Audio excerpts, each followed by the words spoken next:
if you want to use writing tools on Google Pixel 10, once you have anything where you can write your message, so for example, I'm going to use the Messages app, and I have just a pretty long sentence, well, not sentence, a pretty long message where I have two sentences. They are even spread out like this. And in order to do something with them by using the writing tool, we can tap on this pen with stars over here. So if you don't have it over here, in case you don't have it over here, we can tap on these four dots on the left side, and then you should be able to find it somewhere over here in the middle. So there we go. Here we have our writing tools. We can check the proofread, and we have rephrase option. We can make it sound more professional. We can make it sound more friendly.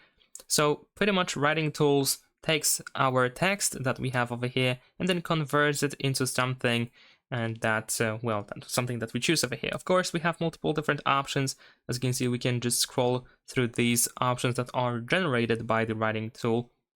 We can also elaborate if we want to. There we go. So now these sentences are actually a little bit longer, and so on and so forth. So if you decide to use any of these options, then over here we have use this, so our message is replaced after that. And that's pretty much it. Thanks for watching, leave a like and subscribe.